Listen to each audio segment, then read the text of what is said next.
The way this adventure started was all of our cast and crew commissioned by the company that Will works for to chart a new passage from realm space to Kryn space to make it as quickly and as safely as possible. So the crew that was assembled aboard the Northwest under Captain Grawl is a group of folks that want the adventure and understand that there's a better than average chance they might not make it back. Things were going well until they weren't. And through a bunch of spiders and exploding ticks and strange plasma magical fire, they now find themselves aboard the ship, broken and burned. Where we left off, after repairing the ship as much as possible, Captain Grawl did what she could, and through using the siphoned magic of Will and Lockjaw, was able to give one last push, sending the ship rocketing towards the asteroid that Will had charted a course towards.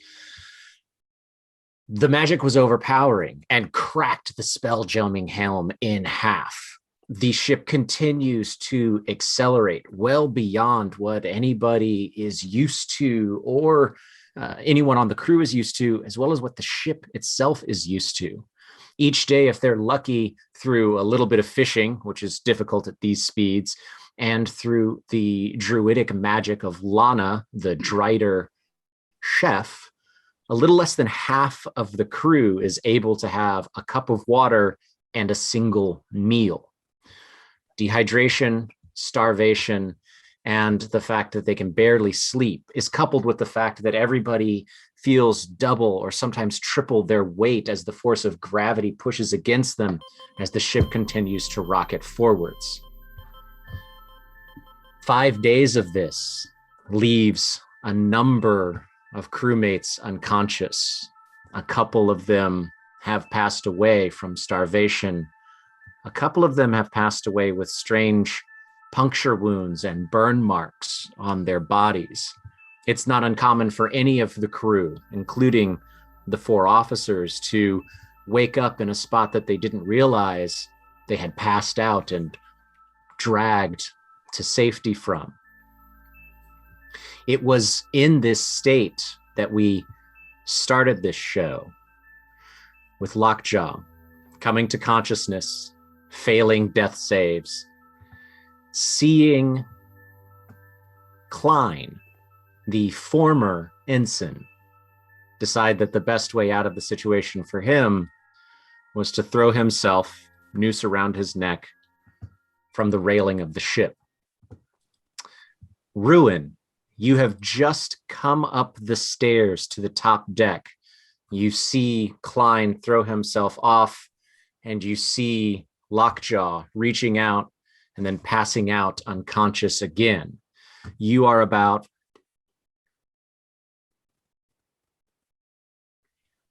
length of the ship from Lockjaw. You have a feeling that things might be very, very bad for him. How would you like to start us off? So Klein has pitched himself off the ship? Yes, so Klein finds himself about 10 feet tethered from the neck off the side. He has passed through the air envelope, which is dangerously small and flickering. It should normally be 160 feet out from the ship. It is 10 feet out from the ship. So he is being dragged by the neck by the ship, and Lockjaw has passed out up on the quarterdeck. You have just come up the steps towards the bow of the ship. Can I pretty much haul ass over to the rope, because you said Klein's tethered. Mm-hmm. See if I can triage the situation, haul him back first. Yeah, and let's go ahead and get a look at where all of this is taking place. Lockridge and Will are, whether asleep because it's their wash or unconscious, they find themselves. They are not a part of the situation quite yet. They are down in the officer's cabin. You are able to get yourself 10, 15, 20. Yeah. So with a double movement, you are able to get yourself up to the edge where it seems that Klein has tied things off to. Yeah, absolutely. You'll make a let's have this be a strength check as you try to, against the inertia of the ship moving, since he's outside the air envelope. You're essentially on a speedboat hauling him in by the neck.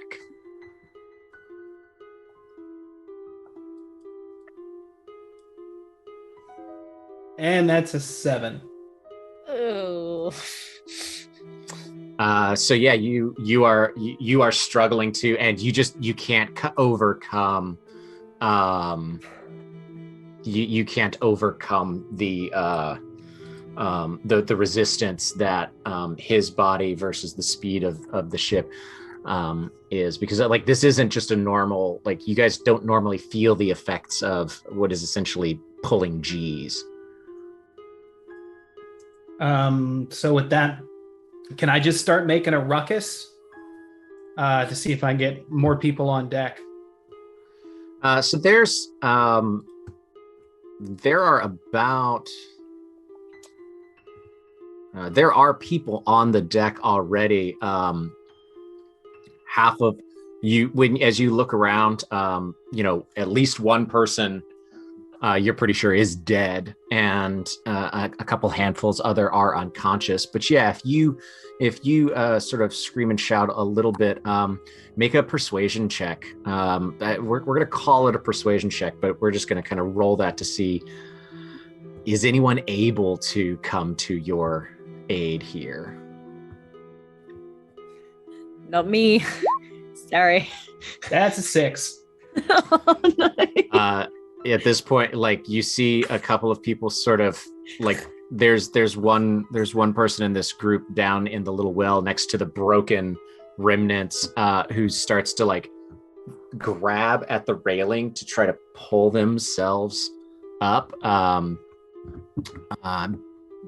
They'll try to drag themselves over to you, and as that happens, go ahead and roll this strength check at advantage as they help to try to haul Klein in. Come on, you got this. There's an 18. Okay. And a 21. Oh. Okay, so we'll say that you are able to pull Klein in between the two of you as he passes through the edge of the air envelope, and you all sort of see it flicker like an old CRT television screen gone to snow, and like that snow static envelops the entire ship, and people sort of look up, and there is that moment as you pull Klein through the air envelope. You're worried, is this it? Is that going to break? And all of your atmosphere, all of your air is gone. But as he enters into the air envelope and is affected by the gravity plane at the bottom of the ship, his body slams against the edge of the ship hard, and you're able to pull him up over the railing. So Klein's body is there with the small group on the stairs here.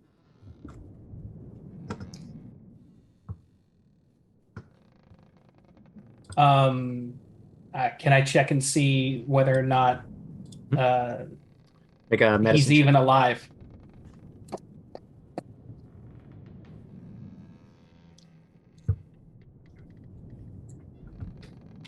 Ten. It's hard to tell. It's hard. It's not your exact area. You're more used to working with machines than a person, but you get the rope off of his neck, and he's on the deck. He's on the ship again. Can I just bark at the people that are over there with me? Do what you got to do. Take care of him, and then try and make my way to Lockjaw. Yeah. I mean, you see, they nod. They're sort of barely clinging on to consciousness themselves, but it looks like what they're able to do is they just sort of like grab Klein's hand and are just staying with him at this point. But yes, you can make yourself over to Lockjaw. It's very kind of you. I wouldn't. I'd leave him to die. All right. So he's unconscious. He is dying, but not dead. I'm going to give you this moment to do an action, and see what that does, and then we'll see if Lockjaw needs to make another death save, which I believe you are 1-1. Yes. Knowing how old salty sailors can be, I rummage around for Lockjaw's flask. I'm so thirsty. Dump it down his gullet. Okay. So does that work with my fenton? So giving somebody a potion while they're unconscious. I know Lockjaw has an ability. There's something with your class basically as a drunkard. So what is that? What is that ability? What's that feat? That I can drink a lot. No, it's that it's due to an amulet I have of the drunkard. While wearing it, I can regain 4d4 plus 4 when I drink a pint of beer, ale, mead, or wine. It doesn't say anything about spirits, but I'm going to assume that you need less because spirits are more alcoholic or less liquid. Sure. Sure. But I guess you gotta like like rub my throat or something. I don't clamp your mouth. You have to clamp your mouth and kick you in the gut real hard, so I don't just drown.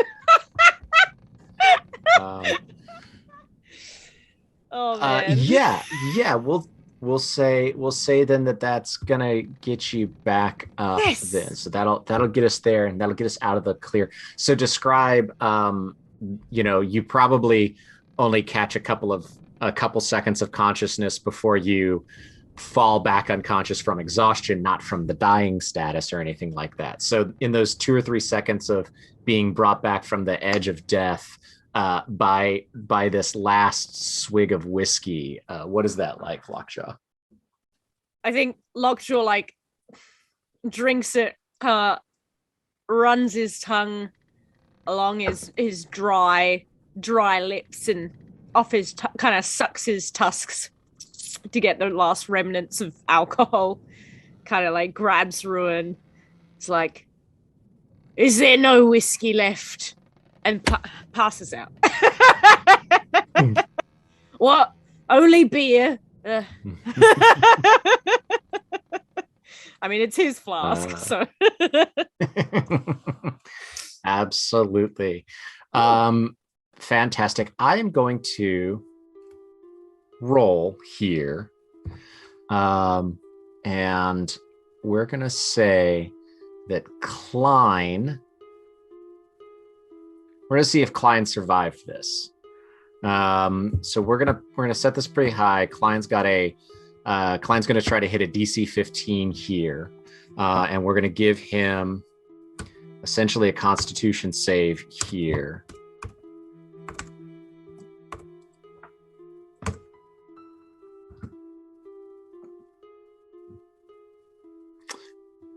And with a natural 1, Klein is no more. That's rough. The next day doesn't really have a lot of meaning. 1, you're in space, and 2, there isn't the normal flow of 8-hour shift, 8-hour shift, 8-hour shift. because essentially everyone just falls unconscious when they have to and wakes up when they can, if they do. But at the start of the next day, the crew gathers on the deck. The captain is there.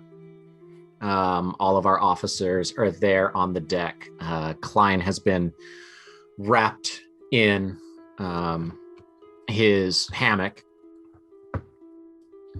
and is laying on the deck there. The captain has brought up 3 small barrels, and into one barrel, as painful as it is for everyone to watch her do this, the captain pours her ration of water into one barrel, sets like a half-eaten apple into a second barrel, and puts a gold coin into the third. And those 3, like I say barrel, they're like little whiskey barrels. They're like this big. Those 3 barrels get tucked into the sailcloth, the hammock that Klein is wrapped in.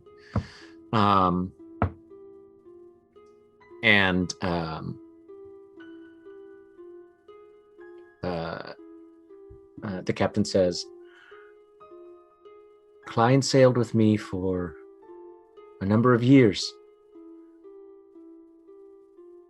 He was as reliable as he was reliable.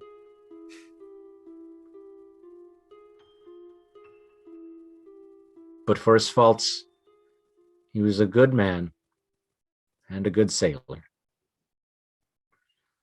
It takes all 5 of you, just with the sort of weakened state everybody is in, to pull him up and to toss him overboard for his burial at sea.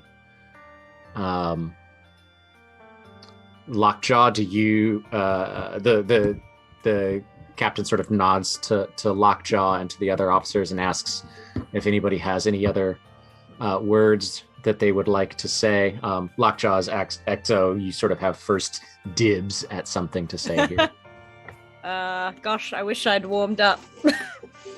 Gosh, I wish I'd warmed up for this. But in sorrow, our well wishes sing louder than any dodgy chords. And all the sweethearts that e'er I had, they would wish me one more day to stay. But since it falls onto my lot that I should rise and you should not, I'll gently rise and I'll softly call, good night and joy be with you all. Just solemnly, he will kind of keep slowly plucking. The crew just sort of hangs their head, and is solemnity and respect sort of washes across the deck of the ship. The other 3 of you, Lockridge, Ruin, and Will, standard chores, the standard work to be done on ship is, there's not a lot of it there. So, kind of starving, malnourished, parched, doing your best. What would 3 of you together or individually, what would you like to do with the day that you still have here on ship?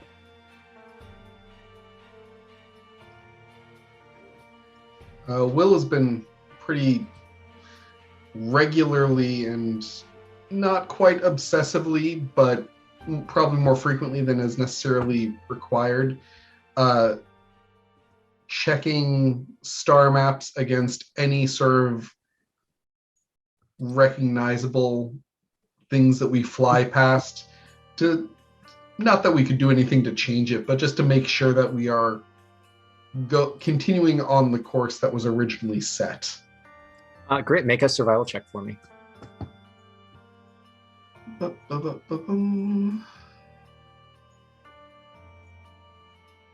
Guidance. Sure.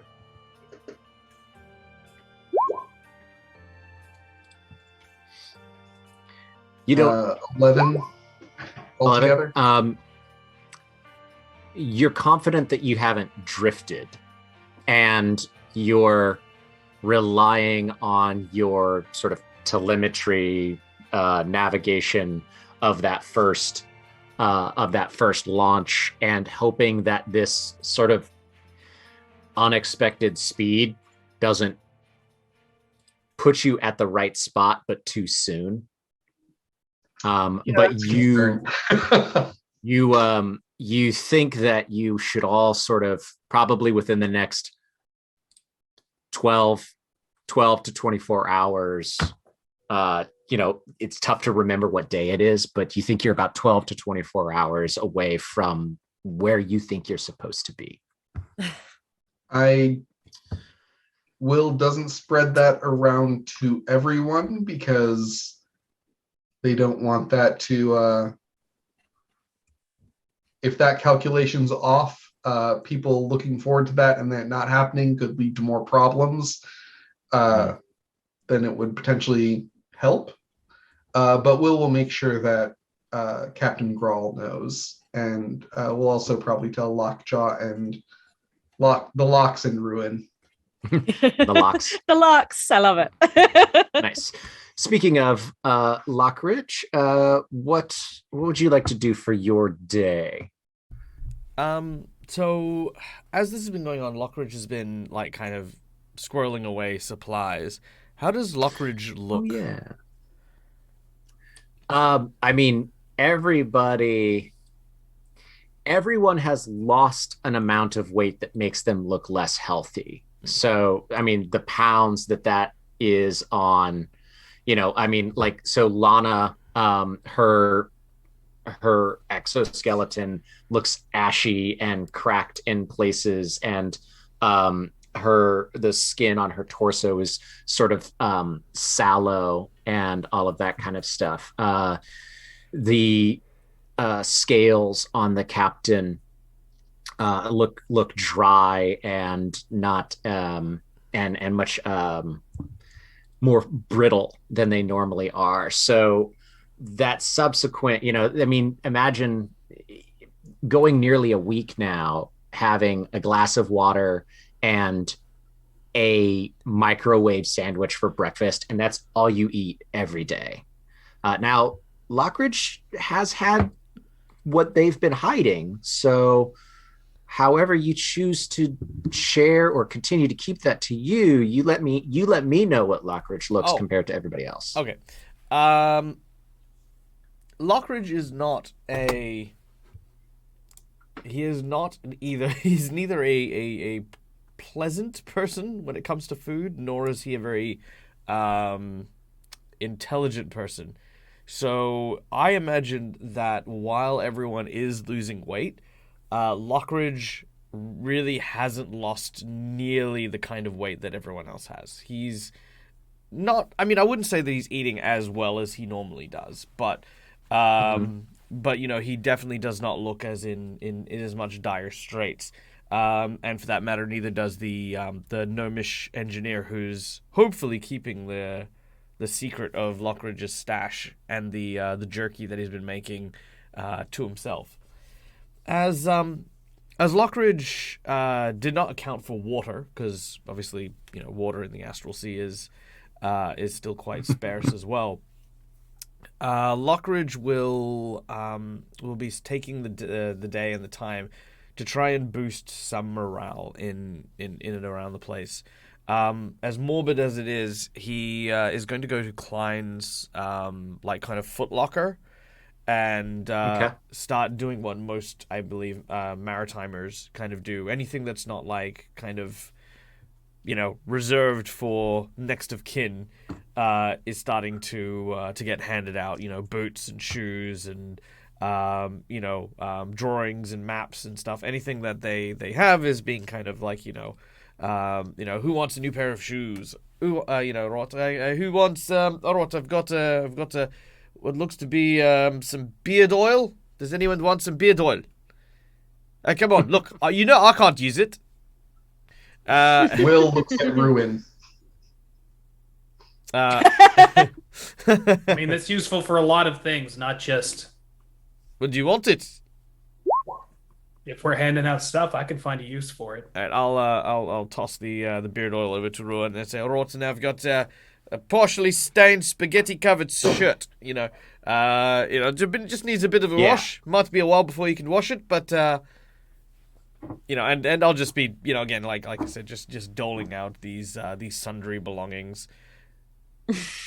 One thing that you find as you go through this, it casts a bit of a pall on a already dour thing that you're doing here.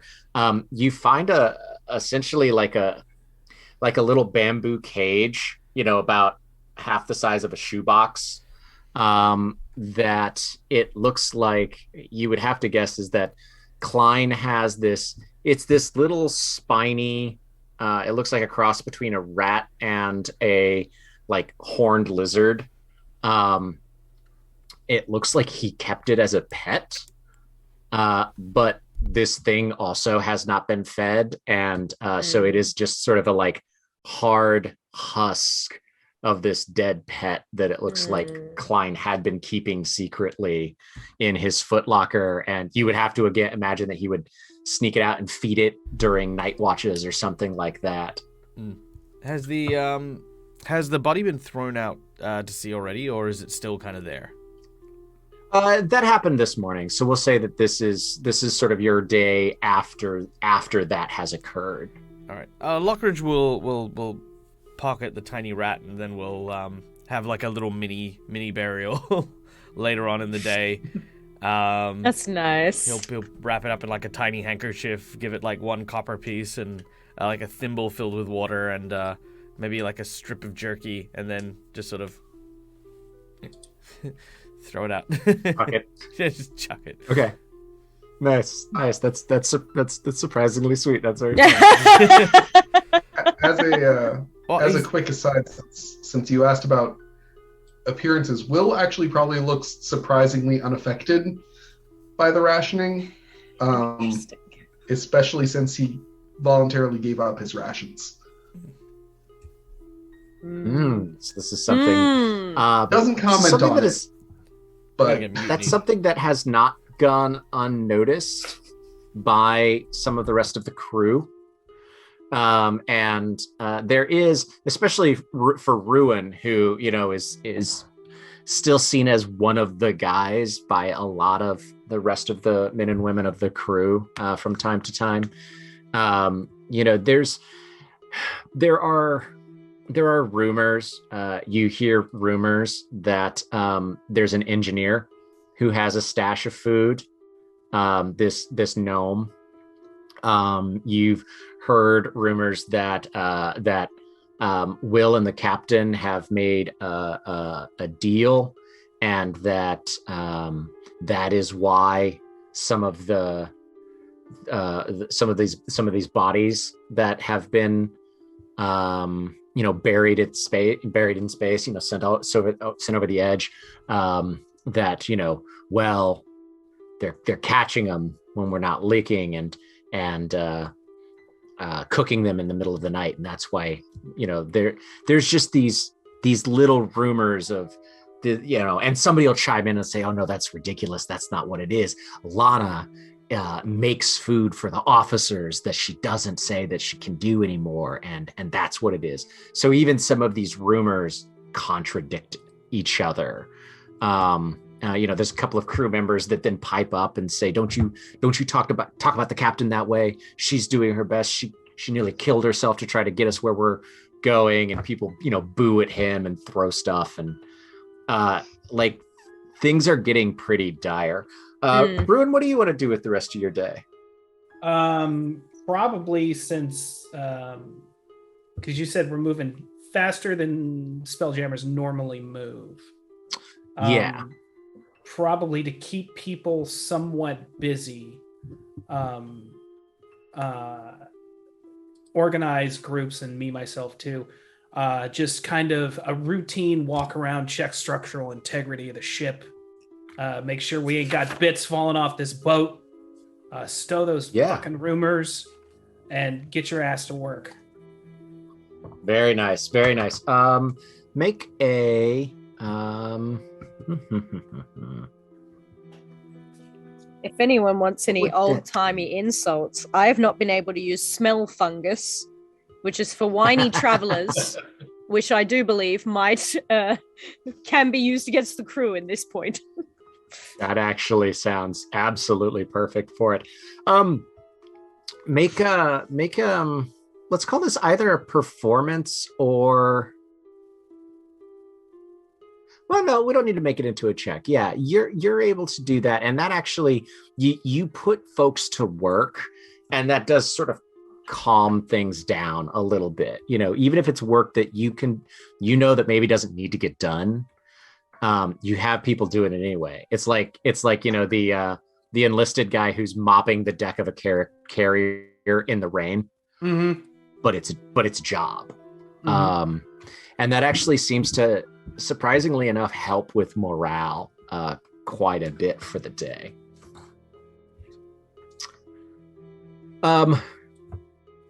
It is a few hours after that that I need to... We're going to roll here. So I'm going to roll a D12. We're going to say 1 through 4 is will. Oh, nope. That's not what we need to do, because there isn't a spell jamming helm to be attuned to. Oh, man. So instead, something that Will and Lockjaw are normally used to, you're used to when something approaches close enough to the ship, about a mile or so, and you're cruising along, the ship will slow itself down. It's almost like the ships are quasi-sentient in a weird way. The ships will slow themselves down, and you either deal with what it is, or you sail at this slower speed until you get further away, and then you can go back up to your cruising speed. And that there's always this weird, when you're in a car and you go down a dip a little too fast, that sort of in your stomach dip feeling. There's that feeling that you get when that starts to happen. Everybody on board feels it. And it is it goes from a funny sort of losing your balance feeling in your stomach up to like a ball of bile forcing its way up your throat, to dizziness, as just this sort of raw and unfocused sensation ripples through the ship. The boards creak, the ring of fire that powers the ship flares, the nebula ball at the top shifts colors, the air envelope shimmers and shakes, and the entire ship itself starts to that corkscrew that it was doing, the ship itself starts to shake, and the corkscrew lessens and lessens as you can see up ahead, getting closer and closer, a grouping of, it looks like the tail of the asteroid that you had been shooting for, of Cthulhu, there's a group of large chunks of debris and rock and asteroid behind it that the ship is rocketing towards. You have gotten towards your destination, and as the ship tries to slow itself in its normal way, you see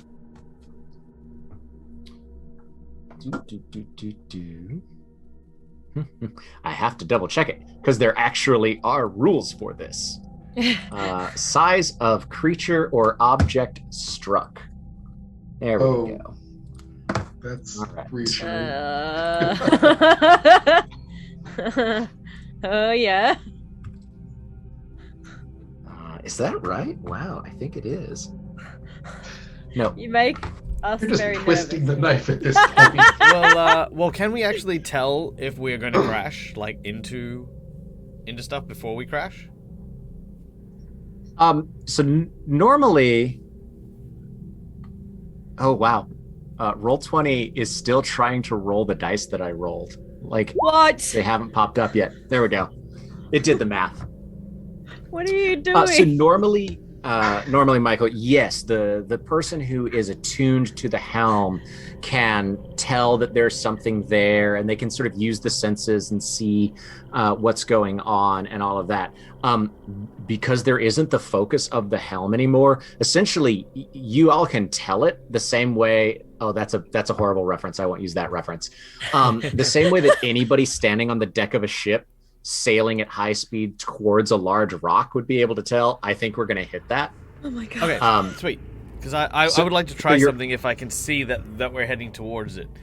So Yep. this is this last second before it happens, what do you do? Oh, I wanted to do it as we were approaching. So here's my plan. Because if I could see that we're heading, like, we're on a collision course. Because Lockridge is kind of one of those, like, I'm not just gonna sit here and just go, oh well, and play bagpipes or the ukulele. Yeah, no, go for Hey it. man. I'm gonna shout at any person who can still get on their feet to man the harpoons, and I want to try and shoot some of the debris that is running along the tail adjacent to the actual meteor tail, in order to try and use that opposing momentum to slow us from a full head-on collision. Because we have harpoons, we have rope, and I am skilled in harpooning, specifically harpooning big creatures. And Nice. yeah, so rather than coming on dead on into it, the idea is to kind of grab onto some of the tails, so we'd be facing the front of the ship to the back of it as we swing around to slow us down, rather than go straight in. If that makes You're sense. trying to almost scrape the hull. I'm basically trying to parallel park. Okay.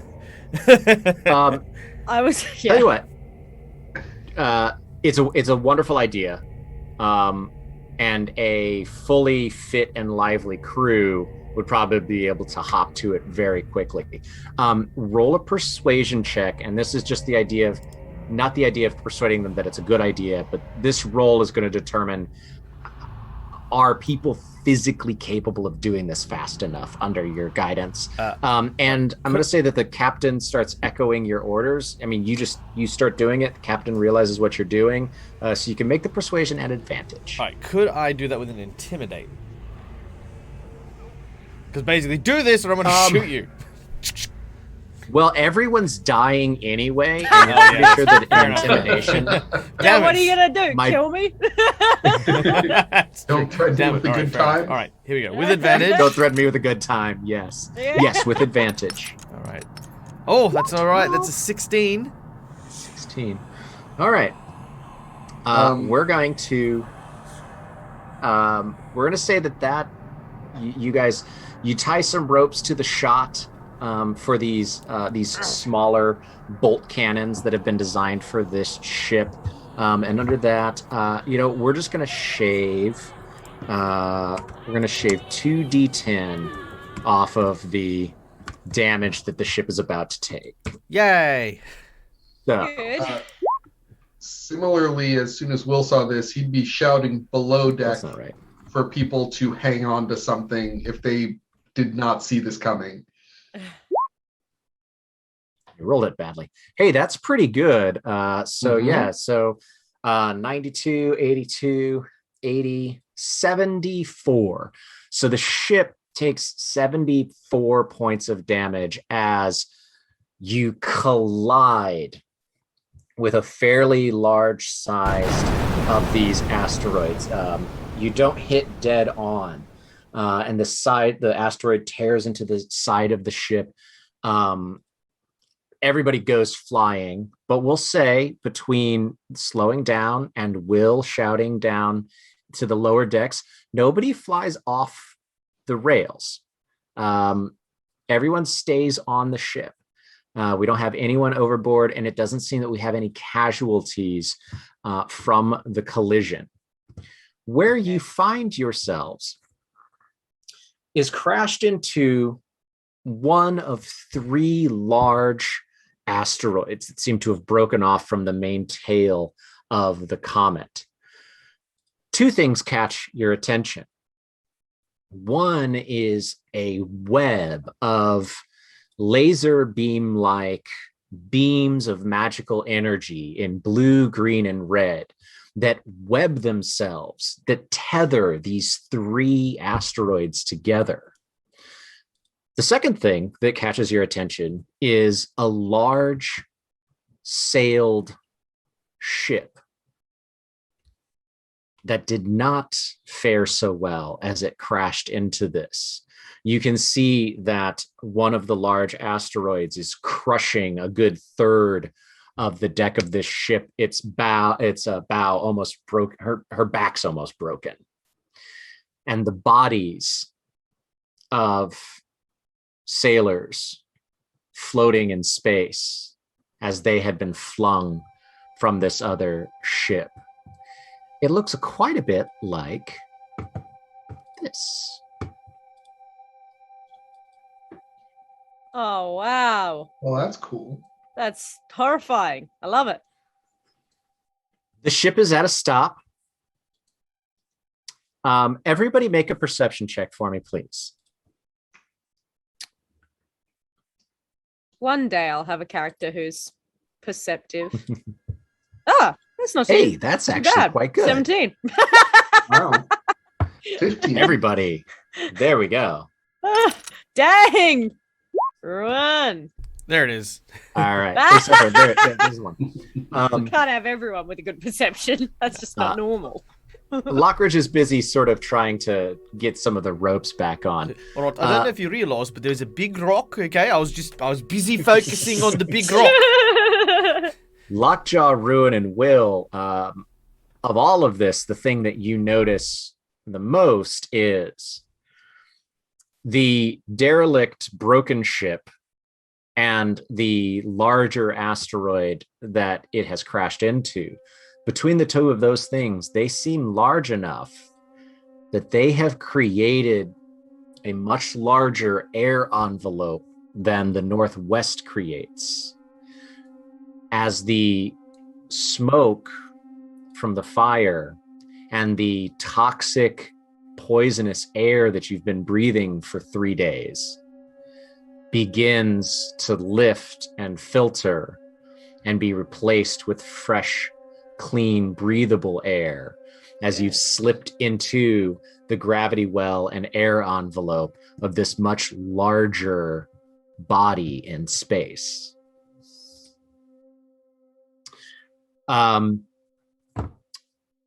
What do you all do as you start to collect yourselves? Glancing out, seeing these bodies floating in this other ship that is only about, you would guess, maybe 100 or so feet off of your starboard bow. Captain, I think we should raid that ship for supplies. Obviously, any food on board is not going to be of use to all the poor souls out in space, but they could save us and bide us some extra time while we patch up the Northwest. The captain says, agreed, Mr. Lockjaw, in charge of supplies as well as any of the mechanical things that we might use to repair our own ship and spell jamming helm. Take Mr. Ruin with you. Mr. Will and Mr. Lockridge, what can we make of this web work in front of us? And she sort of is walking towards the bow of the ship, the fore of the ship, where you see this network of magical energy or ley lines spread out in a web in front of you.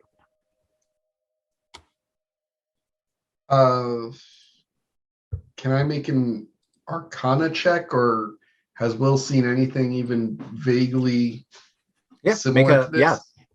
Roll a Arcana check. Guidance. I'm going to use one of our inspirations. Go for it.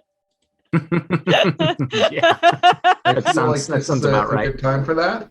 Or you just leave it like that. Look, I don't know. Well, I was going to say we do have inspiration from the chat. We have 5 of them for the players to burn.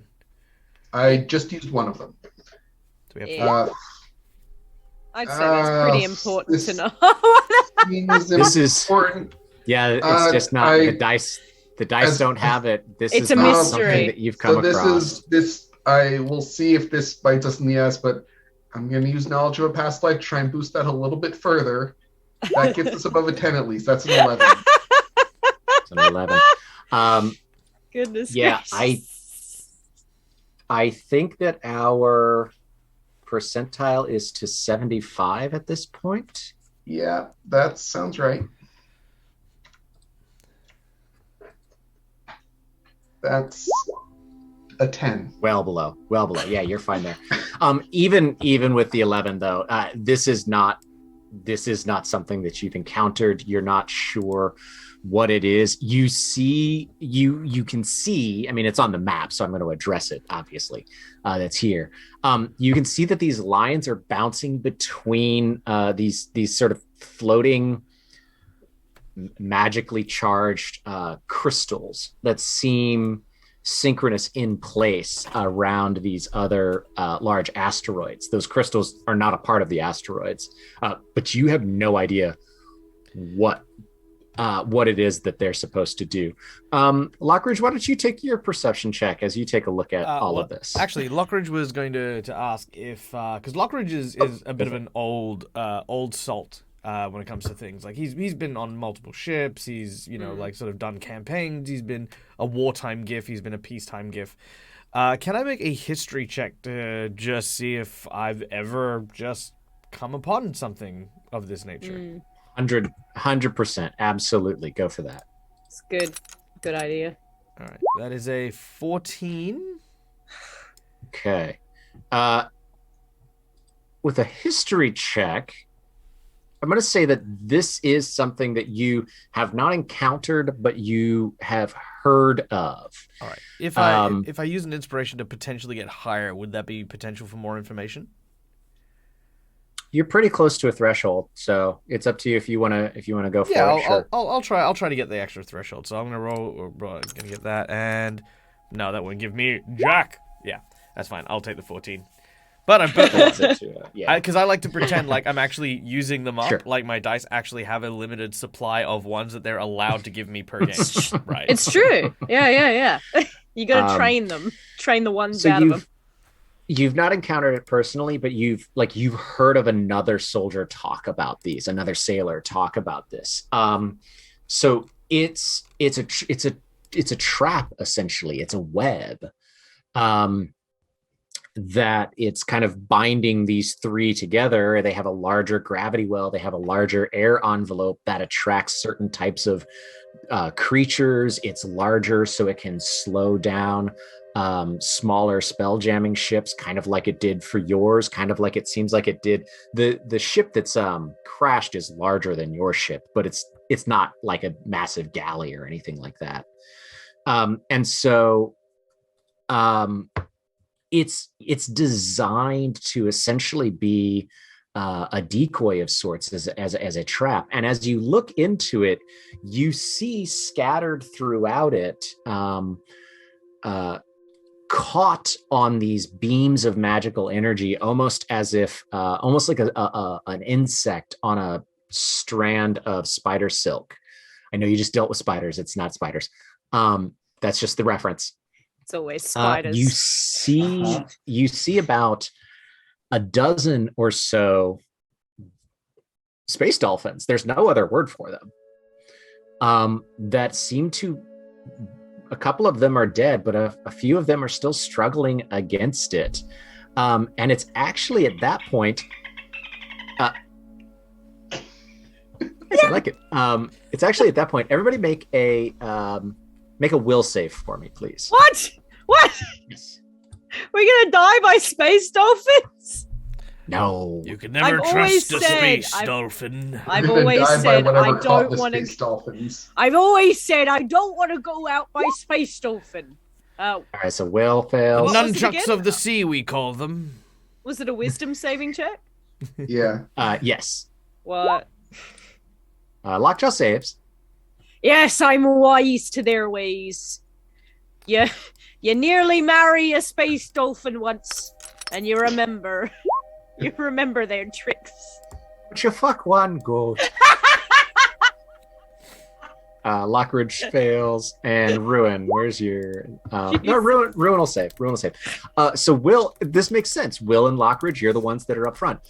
It's at that point that you just sort of the way that Thrycreen communicate, except a little more painfully. You don't take damage, but it's invasive, it's uncomfortable, it's painful. You just in your head hear cries and voices. It's not voice-like language, but you're overwhelmed with the emotion, the sensation of these things are crying out psychically for help.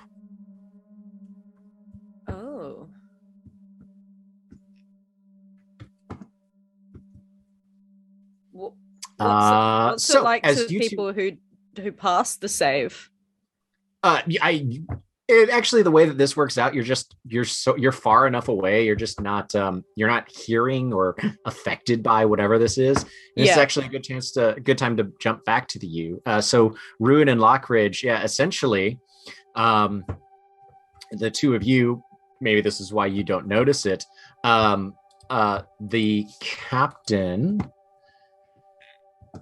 And she sort of, the captain enlists Lana's help in doing this. But the captain and Lana both cast air bubble on the two of you. So a bubble of breathable air, and it lasts for up to 24 hours. Just like a diving bell helmet. Yeah. Just bloop, bloop, around your head, both of your head. Excellent. And the two of you are now prepped and ready. A good strong kick, and you can. I mean, it's weightless. You can push off and get over that away. All right. No time like the present. Do you need a push, or will you be all right? Just with a jump. You're gonna have to throw me. I throw Ruin. That's fantastic. You know what? Both of you make an athletics check for me, just because I want to see what happens if you roll a 1 or a 20. I'm hoping this is where Featherfall can come in handy. This is the one time as a character I've had Featherfall, because usually I'm falling to my death. Athletics, you say? 30-20. Yes, please. Us 14. Ruin missile right into the side of the I'd like to imagine that's why yours is so good. It's because I literally Chuck I you. sail through a porthole like you're throwing a dart. Yeah, like a projectile. But then in doing that, like It's because like- I've thrown you, my center of balance is off. So I just kind of like go, whoa. It's like if you've ever seen like somebody that's a really good skydiver and somebody that's not. And so, yeah, Ruin, you push off and you just, like head forward. Your neck is locked, but it's not like uncomfortable. Your arms are by your side. And you're just like, boo, and you head right there.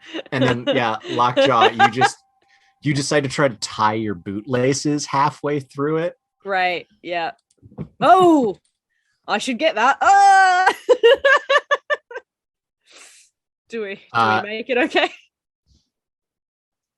Yeah, no, you both make it over. Right, You both right, make it right. over there. I just wanted to see if I got to fuck with you guys. We die. You just Uh, plunge yeah. into space like Sandra Bullock in Gravity. So you do pass a couple of bodies that are floating in space, and they're just they're mummified, frozen husks. These have been here for a while.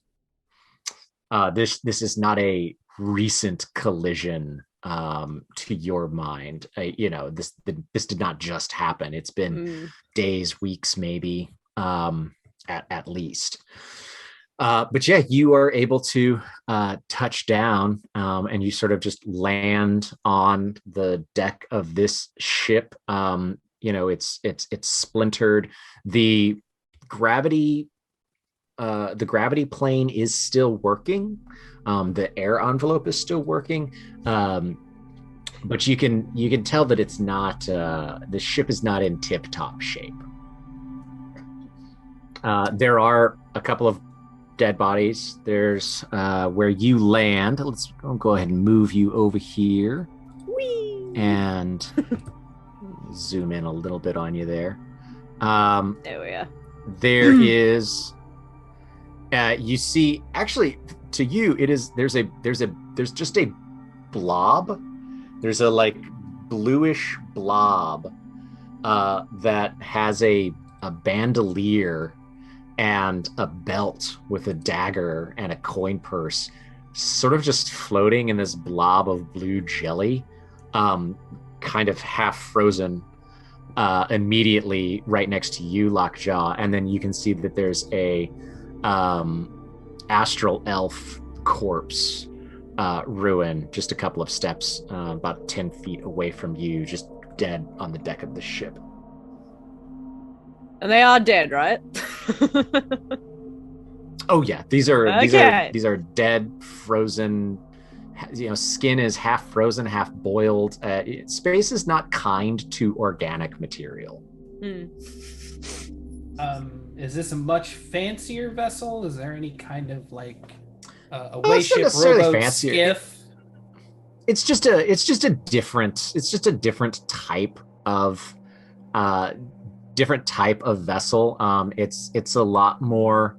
Actually, Lockjaw, you would recognize it immediately as being influenced by Githyank culture. It's not a Githyank ship, but it's influenced by, much like Lockjaw himself. Oh. This is a vessel that's probably seen some miles on it.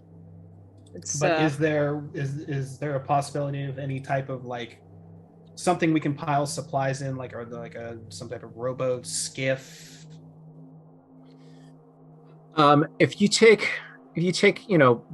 10 minutes as you start to search around and do that kind of stuff, you're able to find a small sort of like 2-person skiff that you can probably start to put some supplies into and things like that. There's also plenty of rope where you think you could pretty easily get like a rope pulley system back and forth between the two ships. You could kind of go either way with that. Well, see, since we have a way of moving large amounts of stuff, is this a distance I can throw something back to our ship? It's about 100. Give me 1 second. You are. Or maybe Lockjaw can throw something. I got decent. I mean, you get athletics. it's an 80-foot gap here. Up towards the prow of the ship, it's a little bit closer. It's about 50 feet. So it's I'm talking like it's a bit of a small chunk. object. If you want to give it a shot, to throw, a baseball sized something or other, we'll have you roll an attack. We'll see how it goes. Because I want to take and find just a piece of just flotsam, something on the deck that I can pick up that's small and throwable, and use magical tinkering to put a 6-second recorded message telling the crew, send over, just hit us with harpoons so we can move stuff back and forth along the ropes. Nice. Just make a straight up attack roll, just an unarmed, or a dex, strike? really, honestly. A dex? Okay. Yeah, just a dex check. Add your ability modifier. Or your proficiency modifier. What's your proficiency? You say 8 total then. You throw it. It throws wide and it doesn't quite make it, but another crew member is able to sort of, tie a rope to himself, jump out. He grabs it. It takes a little bit longer than what you like, but yeah, at that point, you do in fact get a line.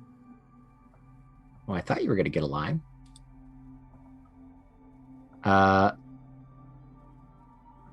It just sort of thunks in from your midship starboard cannon and thunks into the hull of the other ship. So you have a rope line now between the two of you. Absolutely. Good thinking. Shall we get Nice. to Okay. loading up? So let's say you two will start searching around a little bit from there, and let's tab back over to Will and Lockridge with our magical net. Just sort of idle curiosity, is there a name written on the other ship? There is, yes. It is the Demeter. The Demeter?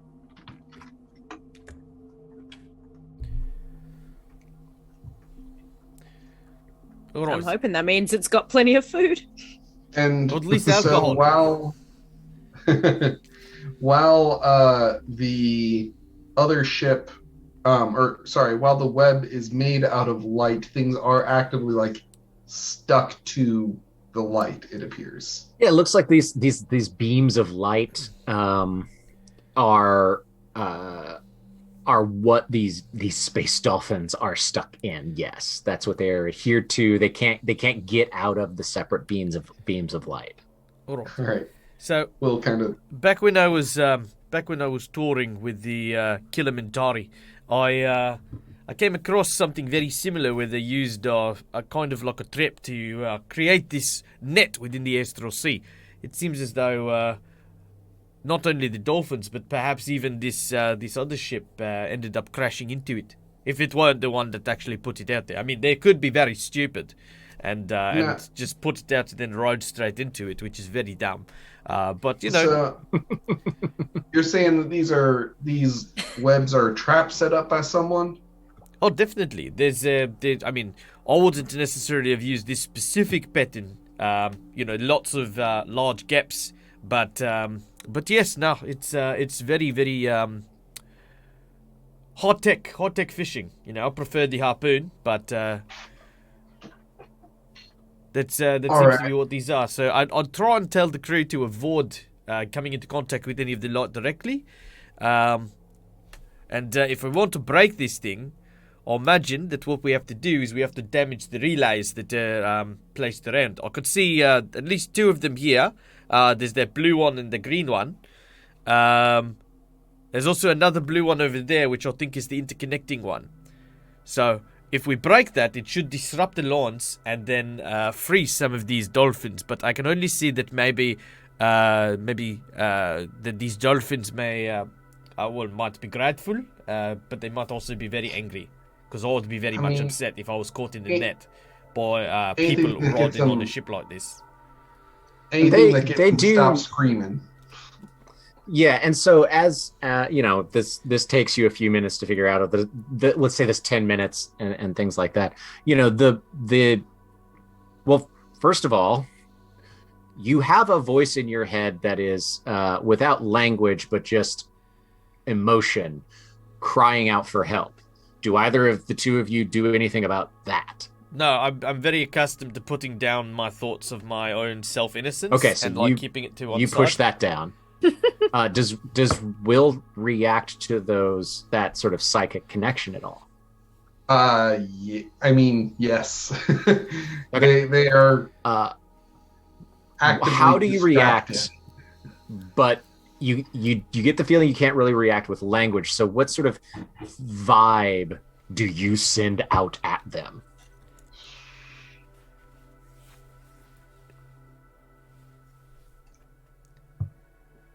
Sympathy and reassurance? Make a persuasion check with advantage. Hashtag good vibes only. Yes. Good vibes. I'm glad I pushed it down because Lockridge is looking at that large bit of meat on a bone and is just thinking hungry. 17. Yeah, with a 17, and we'll address the big, large hunk of meat in the middle in a second. So with a Yeah. 17, you send out this feeling of reassurance, of help, of assistance, of that kind of stuff. The voices, the feelings, quiet down. Oh, good. And both of you, you get sort of the mental image of the crystals, and then you get a feeling of anger and violence, and then a feeling of failure. You then get an image of the crystal, and you get the feeling of arcane magical manipulation, and you get the feeling of hope. Lockridge, for you, with a little bit more context, you get the feeling based off of what this other sailor told you, and those two sort of feelings of emotion. You can try to physically damage these crystals, and if you can destroy them, which will be very difficult, but possible, that will help free them. Or if you can affect them sort of magically, that may be easier, but it takes a very specific type of magic to affect the crystals. Well, given that I'm a giant hippopotamus with a gun, and have no magic whatsoever, I'm going to talk to the captain, and Will with me as well. I'll say, all right, well, Captain, I think that for at least the time being, we seem to be secured while the away team is getting the food and supplies ready. We could either free these creatures, or, we could just leave them. There's no benefit really from saving them. And if you look there, there's can I see the big hunk of meat? Yes, so there's a giant chunk of meat. It does not look particularly fresh by any means, although, space is a giant vacuum, but also it does nasty stuff to flesh. But it looks like these things, as well as other sort of scavenger type creatures, would have fed on it. So it's sort of similar of, imagine if you found like my thoughts here are, is it bait? Half a carcass. You get the feeling that that's what that is. Exactly what that is. That's bait. Yeah. So this trap was clearly set up for these creatures to likely use and consume, meaning they're probably edible. But I don't know. I'm not the one who's going to make this call because, quite frankly, they're making me feel all the heebies and the jeebies. If you don't mind my saying, if this was a trap that got set by someone, we should have someone keeping a lookout in case whoever set it comes by looking, because right now we're limping, and if they're not, we're an easy target, whether or not we're stuck in the web. So the captain has clearly been affected by the dolphins as well, like has heard them as well, and says that, well, if there's a possibility of saving or helping them, any creatures that are capable of asking for help, I would assume, let's see what supplies we can find on the other ship before turning to eating the things that are asking for our help. Did Lockridge say that our arcane manners of shutting the crystals down would probably be more effective?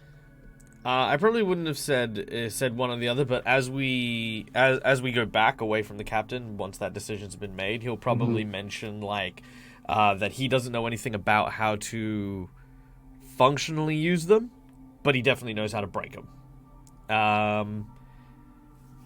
As far as I'm concerned, I think there's like different types of magic affect them in different ways, but it's never been, magic's never been my strong suit. Breaking the crystals is just as effective, just takes a little longer, a bit more elbow grease, if you know what I mean. I mean, I could try a spell or two on him and see if it does much. Well, I mean, let's wait until the away team come back. But yeah, no, look, and if we can't use the magic to get away with it, like I said, I can always hop on over and give it a good old wick. Actually, speaking of the away team, he pulls out a wire and aims it roughly in the general direction of Ruin and Lockjaw. And let's say, Lockjaw's in charge of supplies and stuff. Lockjaw hears in his head, while you're over there, take a look at their helm, since ours is broken. Maybe we can salvage theirs. Oh, also, while we're on that thought, by the way, I just want to bring this to your attention, Will. And he leans over the edge, and there's this huge gash mark from where we crashed. Deserves to that. Oh. Well, that's something else. Right, I feel like if I end up on the starboard side of the ship, we're going to peel apart like a freaking mandarin. All right. Yeah, you can see that there's going to be some repairs needed. Well, that'll take some time as well. I mean, I guess we're going to be here for a minute anyhow. You can you're right up here at the bow of the ship, so you actually see some, as you guys look on the starboard, the port side there, where the long gash is. You see some sort of like flickering, some magical flickering, and you see some of the caved in boards, like the splintered wood that's in the that's floating in space sort of falls back into place, and the splintered wood kind of like pops and mends itself. And if you actually just take the second to like pop your head down the stairs and look, you can see that there are some crewmen downstairs that are starting to repair, and you can see that Lana is using her magic she's essentially casting mending, which is a little bit faster than just sort of hammer and nails. She lives in the galley, so the big hole in the galley, she's like, well, I guess I need to fix that. It looks that's going to be an issue. It looks like the cook has also kind of been like, okay, everybody, well, we need to fix this. Gosh, she's good to us. So you do feel good that somebody is at least doing a little bit of something to help with that. Before I bounce back, do you guys want to try anything with any of these crystals, or are we going to wait for the ship to get taken care of and then we'll deal with the crystals? Yeah. Well, I was going to say, I think we're just exploring for the time being, but for the most part, the idea is that if there's no supplies on the other ship, we are in desperate enough situations that we should be making use of this trap rather than disabling it. Okay. Well then, for ease, Will? Will is just out of idle curiosity, because wisdom isn't his strong suit, he throws a spell at the blue one that's closest. What spell do you throw? Well, let's see what targetable spells I have that are cantrips. You don't want to burn a spell slot for this? Not as a warlock. I don't have that many. Will's gonna try message, and if there's no reaction, he'll throw a mind sliver at it. So as you target it with message, Yeah. make an Arcana check, please. All right. 18. So yeah, you target it with what, just for shits and grins, what message do you send to the crystal? Oi. Testing. 1, 2, 3. Okay, so yeah, with an 18, you send the message, and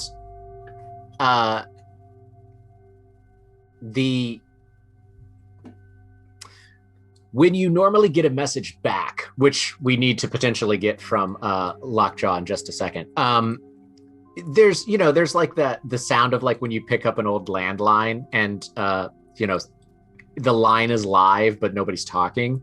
You normally have that. You get that, and then it's like the sound of, if you've ever heard really thick ice cracking. And you do in fact see a line, a crack, shatter through this blue crystal, and one of the beams of light that is emanating from it blinks out.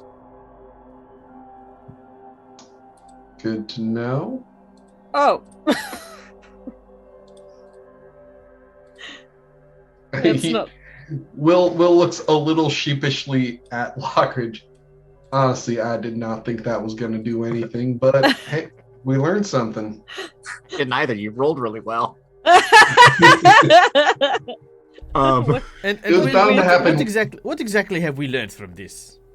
Yes, good question. Well, even a non-damaging spell that's sent in its general direction can cause it to shut down.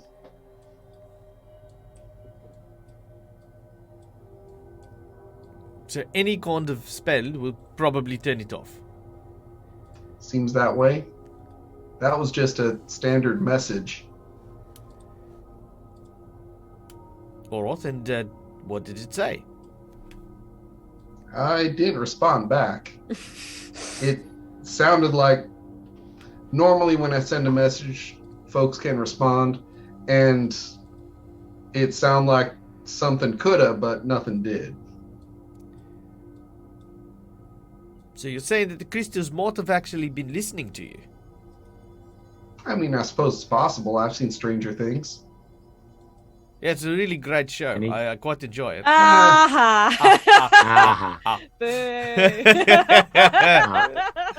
With that, I need you to roll for... No, I'm kidding. Roll pun damage.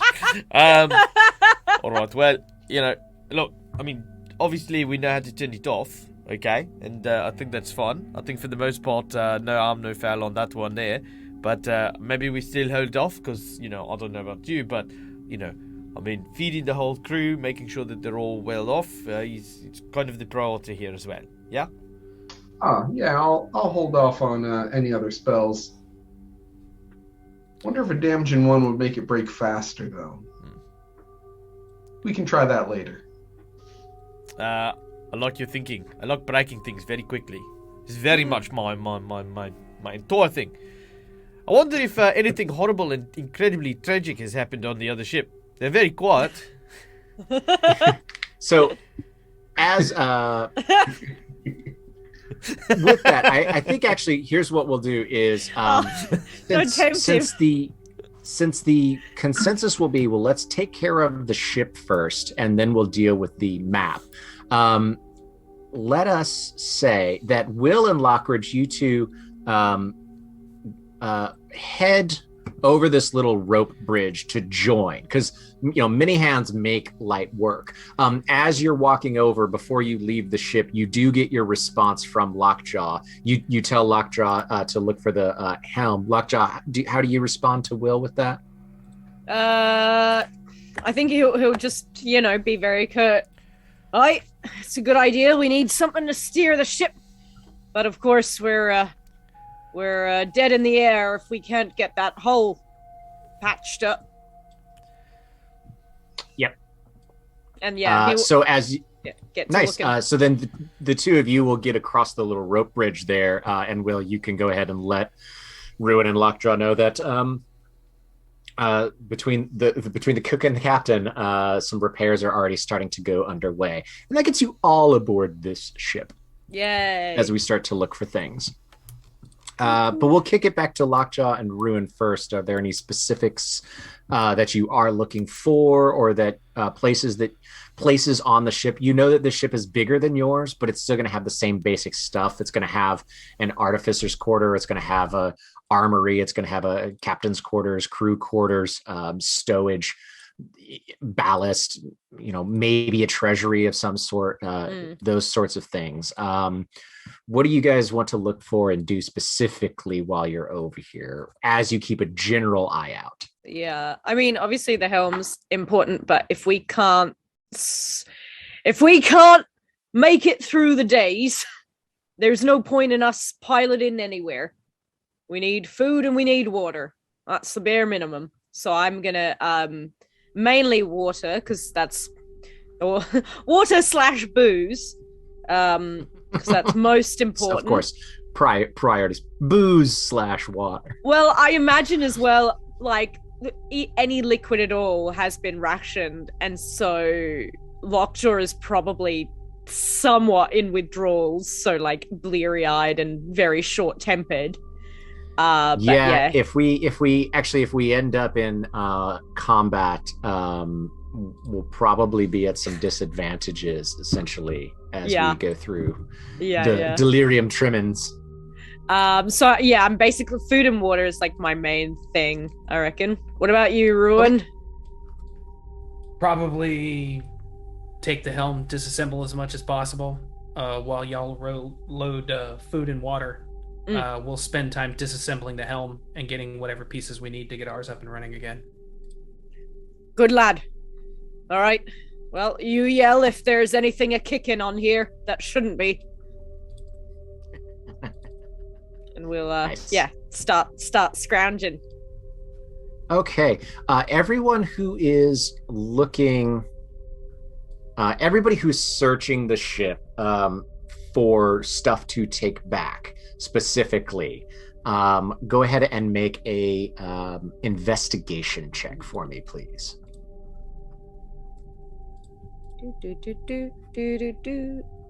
By stuff to take back, do you mean anything that's being brought back whatsoever, or things that are useful for the crew? I mean, if you've got something specific, I'm happy to hear that. I would love to hear about what you're specifically looking for.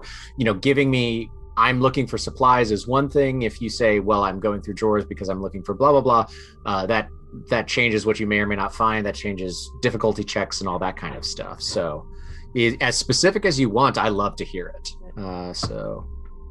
I mean, I rolled a 4. Is it even worth using an inspiration? It's still going to be low. I'd say so. It's your look, I'll use it. It's just a D6, right? No, it's the reroll. Oh. Yeah, this is the reroll. Ah, excellent. Yes, it's not our one of donation from earlier. It's not one of my shitty inspirations. Let's give that a try. 17, that's much better. 17, 18.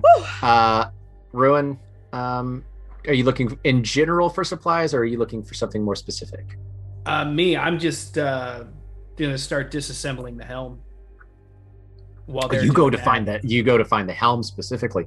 Okay. Mm-hmm. Roll the investigation just to see where that takes you and all of that kind of stuff. And Will's looking for paperwork in the captain's quarters, stuff saying what this ship was, why they were here. Okay. Any records, including like manifest stuff like that. Got it. Okay. So that is a 17 for me. And I got a 12. 17 and a 12. All right. So with all of those, I mean, we have everybody has passed our minimum difficulty thresholds. So with that, you are able to find water and ration supplies, food, not just rations, but food, enough that especially Lockjaw, Lockridge, you two know that like this will get us to the Astral Sea, at which point like you kind of don't have to worry nearly as much about some of those types of things. You don't have to worry about air once you get there, which is very nice. But you find weeks worth of food and supplies, water and supplies. So that makes you feel very good. Let's now go down the line here. Lockjaw, you specifically, as you're digging through things, you find one of the crew cabins, and you step on a board and it creaks funny.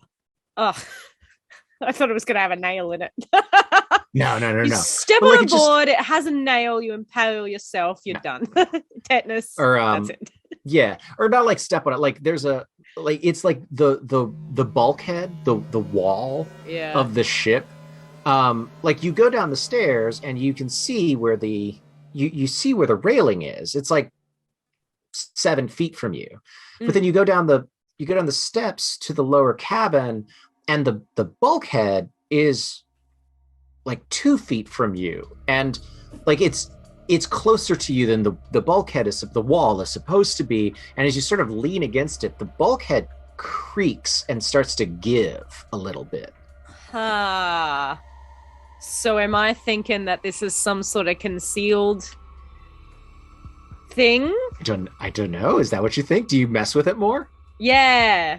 I'm gonna poke, well, I'm gonna take out my my sword and see if I can't pry a board loose or have a bit of a look. Maybe tap on it, see if it's hollow. Oh, you tap on it, and it's like thunk thunk thunk, tink tink tink, thunk thunk thunk. You go back, tink tink tink, and there's a knot hole. And as you pound that with the pommel of your dagger, of your sword, the other end of the board just, and you're able to pull that board back. This is a smuggler's compartment. Perfect. Have they got alcohol? What you find is a stash of various coins, and you are guessing that this is about 300 gold. Which is which is 6 weeks worth of wages as a spelljammer. Oh, shoot! In one little, and there's like corn husks and cotton and things like that shoved in here so it wouldn't jingle around. It dawns on you that this is not a hidey hole that a crew member put their stuff in. This is a smuggler's compartment on what you're starting to think might be a smuggler's ship. Right. Well, so that is what our wonderful Lockjaw finds. Will, shame it wasn't rum. Shame it was rum. Will, as you are sort of looking down, you're a couple of compartments down further. You go down. There's this ship has more decks than your ship does. So you go down another deck, and there are crates that are among the crates that the food supplies were in. And you pry a crate open, and it just smells like dirt. It smells like dirt and compost. And as you pry that crate open, looking at what's in there, you see what is very purposefully grown and cultivated. You see a mushroom fairy ring that has a little bowl that has some like oats that have been put into it, a small little schnapps glass that has some like wine that's been poured into it, and a gold coin in the center of this fairy ring. Just on reflex, just kicks the crate apart and scatters it. So you just destroy it. Yes, immediately. Okay. Interesting. That's awesome. And then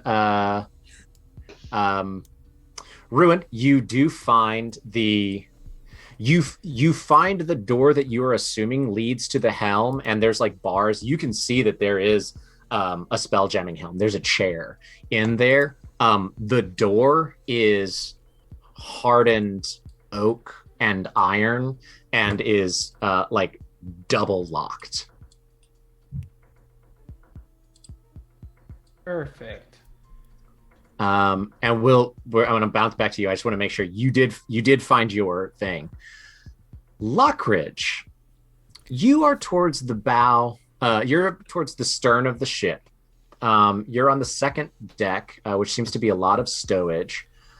And similar to what was going on with Lockjaw, you pass a porthole. You pass a window. And you remember that where this window was, there should be another 5 feet of this cabin space. You're right up against the back wall.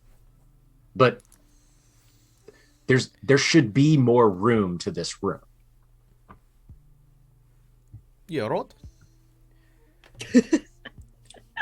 Well, I suppose I could. Well, I suppose I could open this up. I'm going to basically put sling my gun, because I've got it out. I'm like you know, like where I don't know what's down here. Got my gun out, and then I sling it around the shoulder.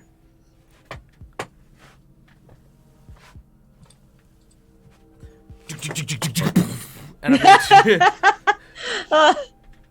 Okay. Make a strength check with advantage. Hell yeah, because I'm a hippo. Hippo. Take this inanimate wooden frame. Such a good word to say in a South African accent. Hippo. 21. 21. Jesus. I need you to roll unarmed damage for me, please. Unarmed damage, eh? Well, that's just 2 damage, flat out. Oh, just okay. For you, with your strength. Okay. You break through the wall much easier than you should. And it occurs to you as you go through it that part of it is because the wall also just hinges in, like it's a Murphy wall. Yep. Like there's a pivot somewhere in there. So you haven't necessarily broken the wall. You've broken the lock that was keeping this secret door closed. You collide, and you hear, not out loud, but in your mind, you hear yelping in pain, this voice. And as you look down, there is a sort of greenish teal. It's hard to say that insect looks emaciated because they don't have like flesh to get droopy, but you see this greenish teal emaciated thrycreen whose 2 legs and 4 arms are all in shackles, and they're chained to the floor like some sort of prisoner, in this little like 4 foot by 5 foot room. It smells awful. There's excrement over in one corner. There's a empty plate and an empty water cup that's over there. They yell out in pain as you run into them, and they crumple to the floor unconscious. Whoops. Not like dying, but unconscious. Whoops. All right. Hey, That's hey, what you want to say? Hey, buddy. You're right. It was an accident, My all bad. right? The door, it didn't pass all health and safety standards, all right? It wasn't my fault, all right? Are you okay? Oh, you want to Yeah. talk OSHA now after shooting? So yeah. Oh, shit. So as you slap them in the face, they make a death savings throw. No. And he basically you goes, hear... oh, this is Bombasi all over again. Oh no. I'm There you go. gonna see if I can. Bombasi I'm gonna see. and squid.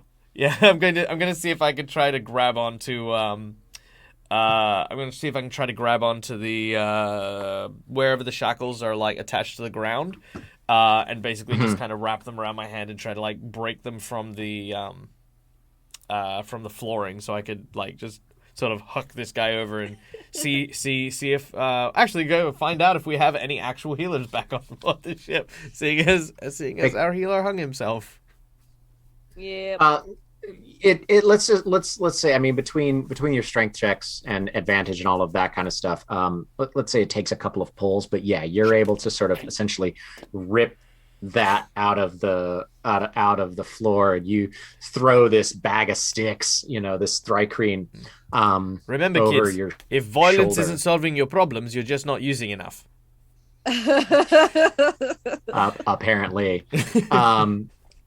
Yeah, so you guys,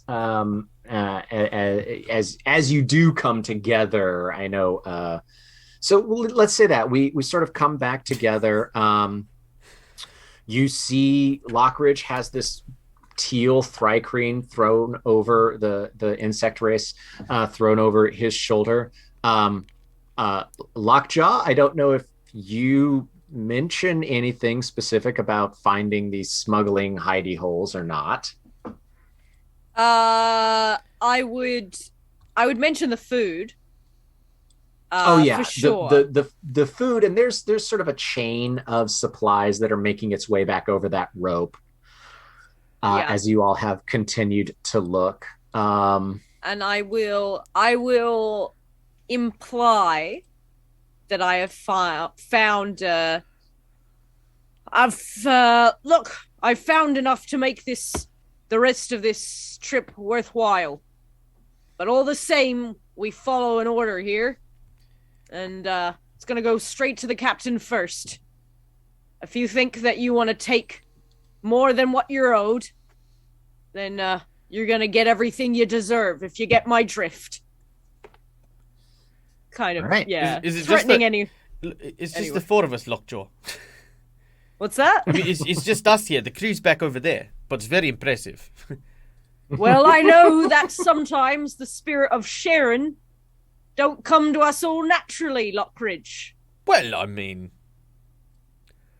I'm just saying I there's just- not to be any hoarding of this pay. That's all. That's all I'm saying. Lockridge is a little Okay. embarrassed. I I am ashamed. Ooh. Trying to look out for you, now you'll criticize him. Nix, do you bring up the locked room? Yeah, just I found the helm, got no access to it. We could try and take did I look at the door? Is it like something I could, with some time, take apart? I mean, with some maybe with the help of Lockridge's like firepower. But if it's that secure, are there things that are trapped? I mean, a spelljamming helm is, if you get control of that, you get control of the ship, as well as they are incredibly expensive. So you might want to try to like look for a way in that is not so brute force.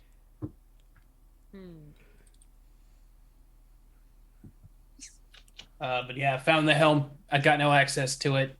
If there's any way we could put our heads together. What is stuck? Can't we just barge through? It's a pretty secure door. If you can knock it down without damaging anything inside. Well, there's no reason why we have to use the door to get in. I mean, walls are very brittle. You know, a lot of people like to make the mistake of making a door very secure, but forget that walls are made of wood. I'd second that plan. Okay. Also, this is Eugene. I found him unconscious. Yeah, you do have. There is an unconscious body slug practice. We'll say that there's as crew starts to come across and help move all of this kind of stuff. The Thrycreen is taken back aboard the ship. You are able to. Will, you said that you were also looking for just sort of the nature of the ship, and so with that, we'll say that aboard one of the bodies that's sort of up here towards the bow of the deck, it's clearly the captain. There are a set of keys, which between finding the captain and then you're able to get the door open. And while it takes a while, you're actually able to salvage the spelljamming helm and get that brought over. So overall, yeah, the trip to this ship resupplies you. You find a prisoner or a captive. You're not sure yet. They haven't quite woken up, and are able to take care of. They're stable. They're just unconscious. They're incredibly malnourished, as are most of the crew. But they're not dying. No, they are not like making death saves. Good. Which will essentially take us back to the ship and dealing with the magical crystals. Before we did that, did we want to try and break the wall to the helm? You found keys. Oh, just keys. Oh, right. Did we want to break the wall? Break the wall anyway. I guess that did. That. I mean, in all seriousness, might not be a bad idea to have some extra wood in case we have other holes we need to patch. Yeah, let's do most of our supply of spare boards and things. So if we want to pull up some boards or knock down a wall or two just in case we need to make other repairs, it's always nice to have supplies. I'd imagine that the other ship would also have some sundry repair stuff as well, suitable for them, which, we could still grab some stuff at least. I mean, Ryan, just real quick, the way that the other ship is, like, you mentioned that the back has been broken by the asteroid that is kind of, like, collided into. Does it look like a lot of the people who died here, like, died from the crash, like, instantaneously? Or does it look like, they might have, like, tried to repair it? There's, like, patchwork bits here and there, like... There are no repairs that have been attempted on that other ship. Yeah, so there should be... Looks like this was a fatal crash. Yeah, right. Yeah, so it looks like there should be some repair supplies. And I guess follow up to that: is there any, in terms of like the stuff that's on the other ship? I'm assuming that they do not seem like the ones who set this trap, and they didn't just like fuck up and crash into their own trap and die. Like, it seems like this was probably set up by someone else. There's not like a diagram of this trap. But what you're able to pull out of this, and as sort of the rest of this day goes on, there's some other interesting things that get brought over. One, there is this is clearly like a pirate ship. There is 2 large duffel bags, like they're mail bags. They're canvas bags the size of a person, that were either going to that were coming from Davy Station. And it actually looks like this was mail that's maybe 6 months old. As that starts to go, like there's letters, there's small parcels, there's things like that. That's something that actually it would be part of your job to go through to make sure that that's on the return voyage. If that ever happens, this goes to the right people. So Will, as you're cataloging that stuff, it takes you a couple of hours to do that. You actually find a tied bundle of about 30 or 40 letters. And they are all packaged together, almost like a return to sender. And you see that the person that they are to be sent to's last name is Drova. Huh. They are, in fact, I can tell you this. They are, in fact, addressed to.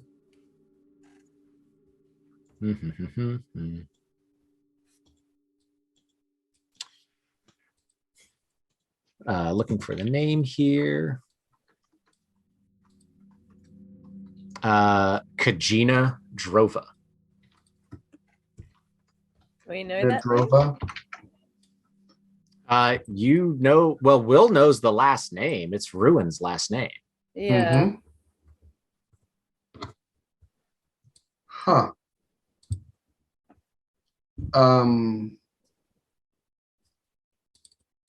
Okay. So the letters that you open them and read them now. Well, I was gonna say is the letters that aren't addressed, to someone sharing a last name of someone that Will knows, Will absolutely reads. There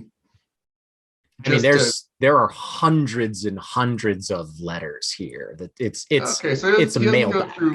He doesn't go through hundreds and hundreds of them, but every now and then we'll open and scan one. This came from a pirate ship. Who knows? There might be interesting information involved.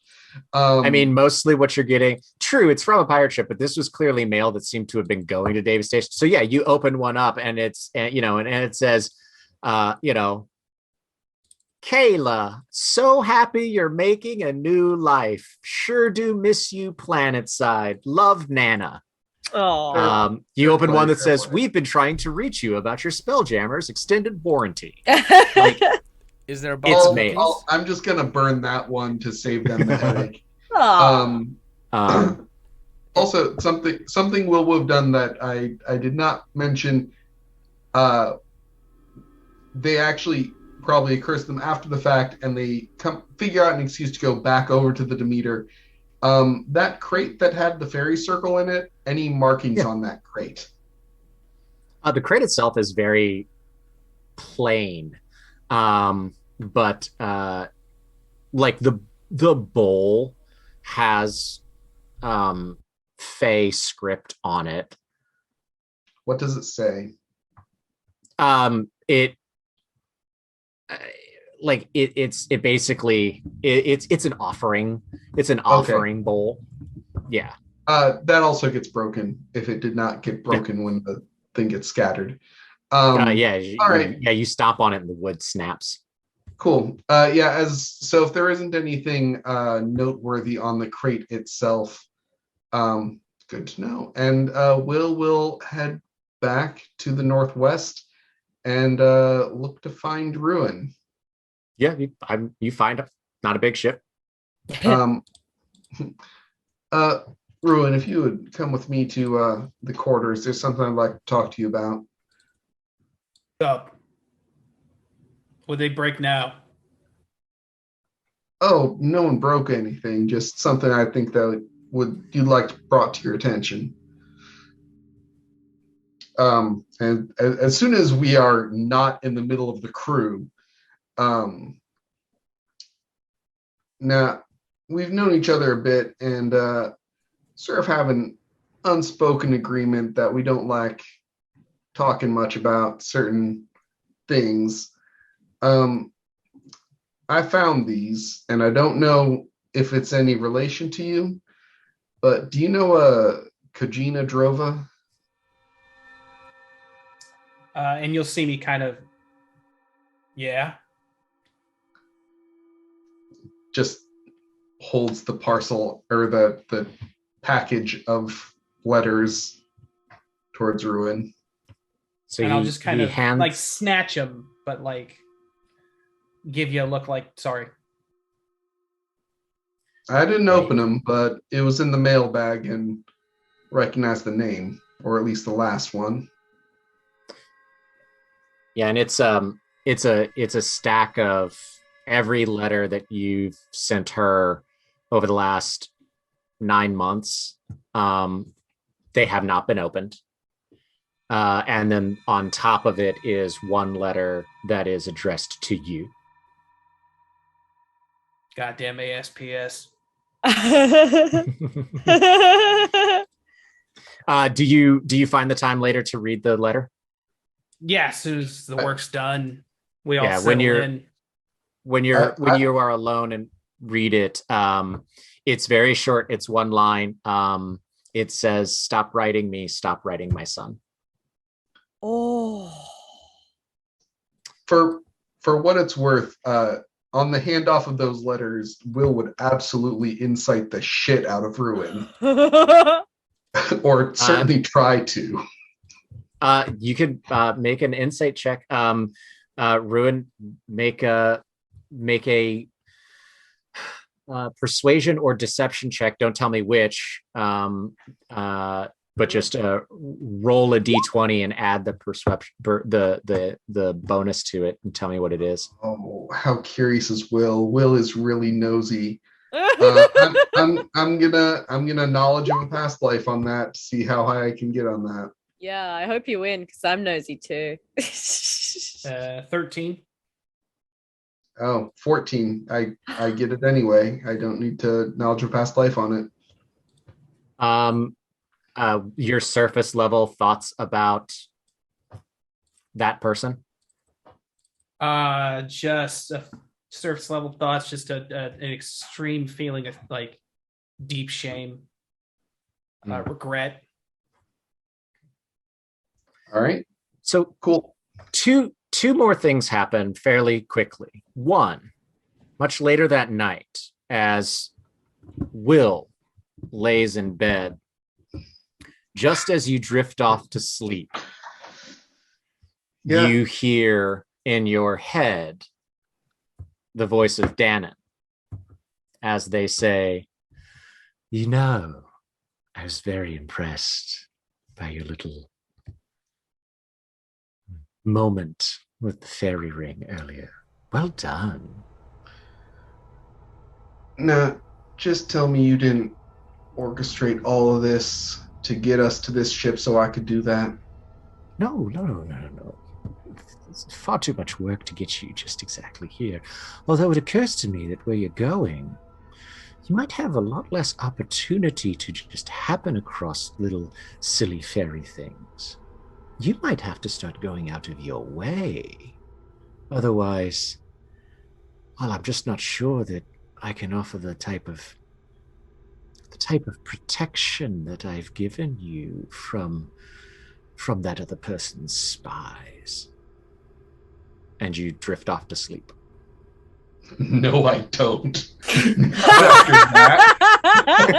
You don't kidding hear me? anything else. You don't hear anything else from them. Will stares at the ceiling for the next 4 to 8 hours.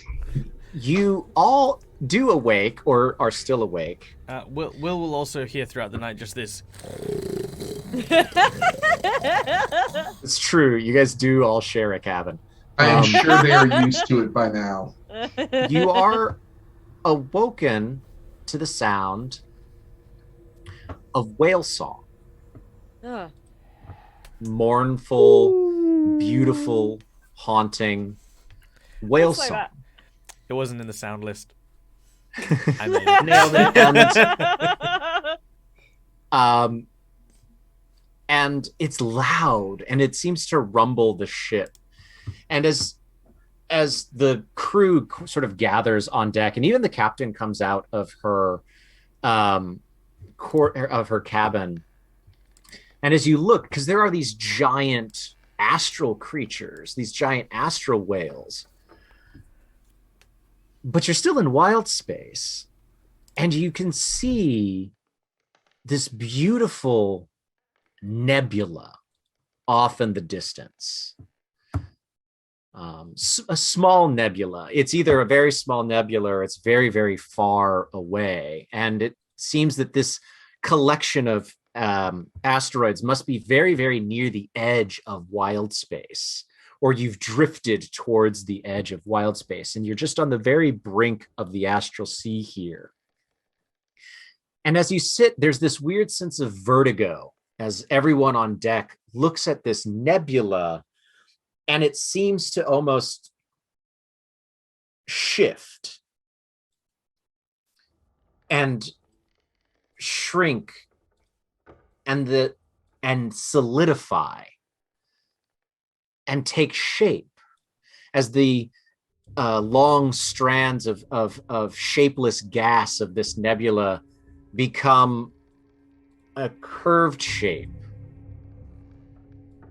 long tendrils, Oh, a fin, a tail, and then towards the front, what you took to be the center of the nebula, this red and green eye of the nebula, shifts and makes eye contact with you and blinks as this creature none of you have ever seen before, this nebula whale, large enough to have slowed the ship in its own gravity well, turns and lets out a whale song using 2 of its legendary actions. I need everyone to make a DC 15 wisdom save. oh man. Oh.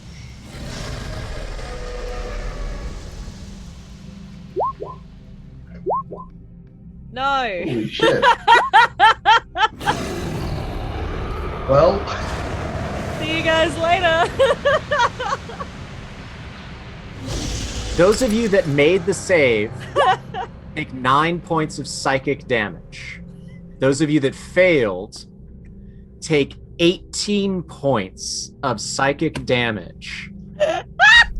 What was the DC? 15. Oh. As you are filled with a painful song invading your minds. The captain clutches her head as the whale, in a surprising amount of speed, dashes forward and lashes out at the captain, biting into the side of the ship. She takes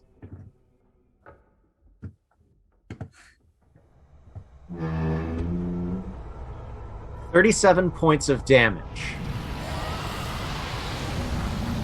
okay. which brings Captain Grawl to 0. You watch as her body dematerializes and is teleported to another plane. What? as this great nebula whale rears back and bellows again. Which is how we will close out chapter 1 of The Flight of the Northwest. Oh my god. There's no moon. It's a boodle.